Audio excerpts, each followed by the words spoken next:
ہم واقعی پاکستان کو ایک مضبوط، خوشحال اور جدید ریاست بنانا چاہتے ہیں تو ہمیں جذبات سے نہیں، حقیقت سے فیصلہ کرنا ہوگا۔ وفاقی وزیر داخلہ محسن نقوی نے کہا ہے کہ پاکستان کا نظام بیٹھ چکا ہے۔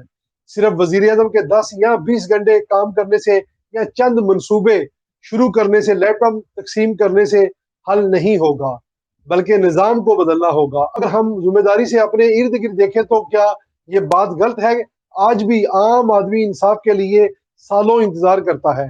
سرکاری دفاتر میں فائلیں مہینوں پڑی رہتی ہیں، دور دراز علاقوں تک ترقی نہیں پہنچتی، وسائل کی تقسیم پر سوال اٹھتے ہیں، عوام بنیادی سہولیات کے لیے پریشان ہے۔ اسی لیے آج پاکستان میں ایک سنجیدہ بحث ہونی چاہیے، کیا موجودہ انتظامی ڈھانچہ ملک کی ضروریات پوری کر رہا ہے؟ دنیا کے کئی ممالکوں نے آبادی بڑھنے کے ساتھ اپنے انتظامی یونٹس بڑھائے تاکہ عوام تک حکومت کو قریب لایا جا سکے۔ اگر پاکستان میں بھی نئے صوبے بنتے ہیں تو اس سے انتظامیہ عوام کے قریب آئے گی، فیصلے تیز ہوں گے، ترقی کا عمل تیز ہوگا اور ہر علاقے کو اپنی ضروریات کے مطابق منصوبہ بندی کا موقع ملے گا۔